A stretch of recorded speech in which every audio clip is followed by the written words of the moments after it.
Good morning, everyone. This is an unplanned event for me.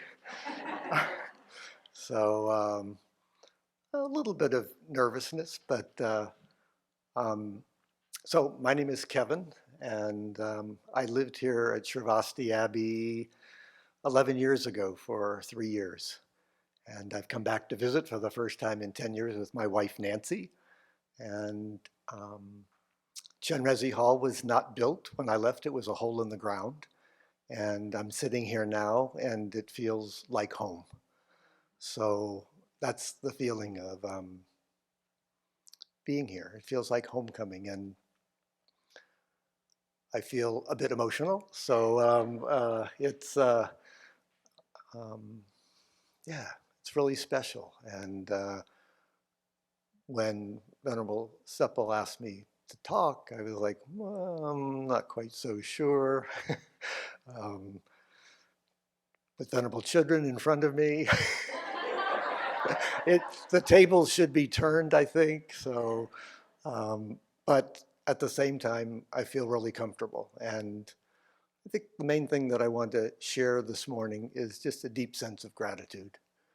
Um, Most recently, I've been studying some of the Lojong teachings, and the two slogans that are currently up are driving all blames into one, and kind of trying to be aware of that separate self that wants to create chaos for me. And then the other is being grateful to everyone. So being here feels like immense gratitude. I think the first thing I would say is deep, deep gratitude to Venerable Chudrin. Um, um, and I lived in Florida, little story. I lived in Florida, got interested in Dharma, and many, many years ago in the early 90s, Venerable was going east and doing retreats, and I was just getting interested in Buddhism, and I picked out her smiling face from a list of people who are going to be giving retreats, and then come to find out that she lived in Washington. So for many years come out when she did not have an abbey and visited. So and the short version is Kate created that connection and came to retreat.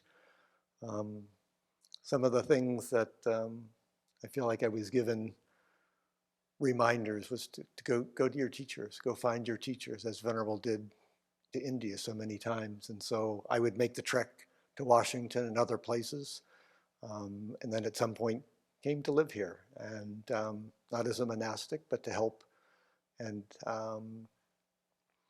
to see what's happening and see Venerable's vision is just amazing.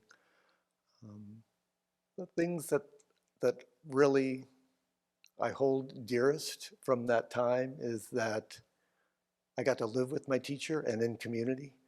And we were just now waiting for Venerable to come, and she was coming out of her cabin, and the first thing I heard was I heard her laughing. I love Venerable's laugh. She'll kick me in the butt, but then she'll be laughing.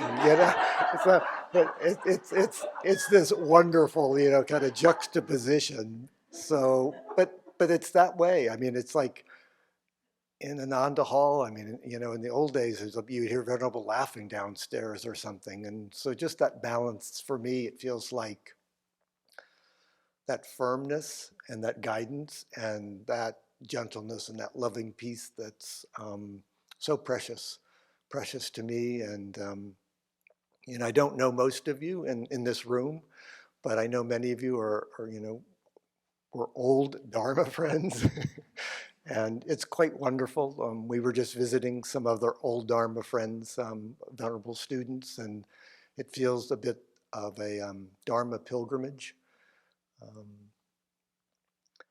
But I think that the key for me is that sense of just the foundational teachings that I feel like I've gotten from Venerable and that living in community, and that is, go back to the fundamentals all the time, and um, it's it's very, very heartwarming. A couple other thoughts.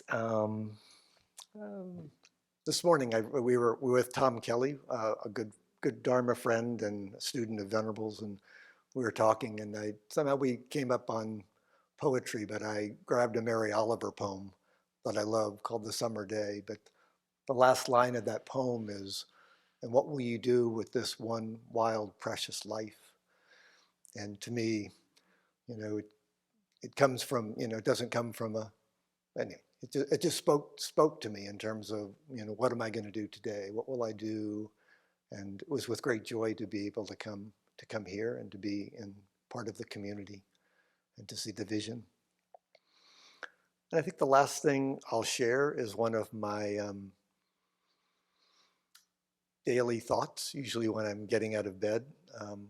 I'm pretty certain it's from Paschal Rinpoche, but the verse goes like this: each instant, put your heart into it again. Each moment, remind yourself again. Each second, check yourself again.